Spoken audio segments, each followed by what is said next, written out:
I want to show you another simple tip. If your mower does not have this fuel shutoff on it, this is one of the safest things you can install on your mower because these carburetors are notorious for leaking fuel out onto your garage floor. Another thing is when you install a fuel shutoff, it's always a good idea to replace that fuel filter. And one thing that I do, I always install these filters so they're kind of running uphill. And what that'll do is if you get any water, a minimal amount of water in your fuel, it will collect and you can see it in the bottom of these clear filters. That's another reason I like these clear filters. And as long as that filter and your carburetor are mounted below the bottom level of your tank, it doesn't matter if that's running uphill because it's going to be forced into here by the pressure in this tank. Another thing that comes in handy, if you install your fuel filter like this so it's kind of running uphill, the fuel that accumulates in here works as an emergency reserve. So if you're out in the yard and you run out of fuel, you've got a very small amount of fuel in here. You can actually reach down in here, let that drain down into the carburetor, maybe enough to get you back to the house so you don't have to walk back to get your fuel can. One tool that can help this out, this is a fuel line pinch tool. It'll pinch any kind of hose, but you can just put that on there, pull that back,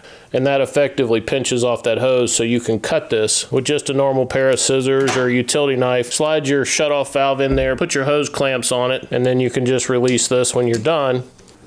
And that way you spill a very minimal amount of fuel. One thing to keep in mind when you look at these fuel shutoffs, if it's in this direction, it's cutting off the fuel. If it's in that direction, the fuel can flow. So you can tell just by looking at this if your fuel is turned on or not. So it's that simple. When you get done cutting the grass, you just reach down, flip that like that. You know your fuel's off. Gives you some degree of safety so that you know that this carburetor is not going to flood your engine. I've got another video that shows you what happens when these carburetors do start leaking and that fuel seeps down into your manifold and actually gets down into the engine and it will actually hydrolock it. I'll put some links down in the description where you can buy these little fuel shutoffs and the hose clamps that come with them pretty inexpensively, just a few bucks. They're not very expensive.